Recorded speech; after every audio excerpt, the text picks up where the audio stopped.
اخيرا اللحظه اللي مستنيها بقالي شهور. الباب خبط والمندوب فاجئني وجه بدري جدا. صندوق المبرمج الصغير وصل اخيرا لحد باب البيت. فتحت الشنطه عشان اطمن، وبصراحه التغليف والتقفيل طالعين شيك جدا وحاجه تشرف وتفتح النفس. حسبت الراجل وانا بضحك في وشه من كتر الفرحه، وقفلت الباب وعقلي كله مع الاطفال اللي هيستلموا الصندوق ده. دخلت الاوضه وانا مش سايعني الفرحه، ويلا بينا مع بعض بقى نفتح ونشوف ايه هو اللي جوه البوكس.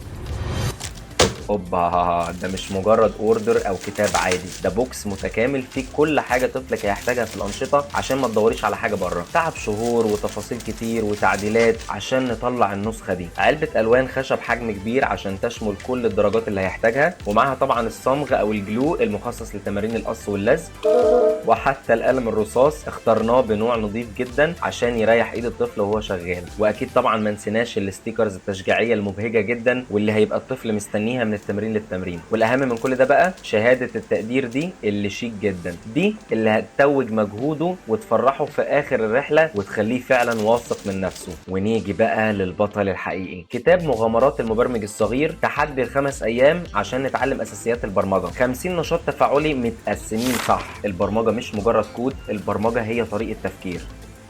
طفلك هنا هيتعلم ازاي يفكر ويرتب افكاره ويحل مشاكله بنفسه من غير ما يزهق. بدأت الكتاب بدليل بسيط ليكي كأم عشان يسهل عليك المتابعة، وختمته بلوحة شرف المبرمجين الصغيرين تشجيعا ليهم. وعملنا حركة ذكية جدا هتهم كل أم. تمارين القص واللزق سيبنا ظهرها فاضي، اللي هي صفحة الملاحظات دي، عشان الطفل يقص ويلزق براحته من غير ما يبوظ التمارين اللي بعدها. تفصيلة صغيرة بس تفرق كتير. ابعت لنا كلمة مبرمج في رسالة أو في كومنت واحنا نبعت لك كل التفاصيل.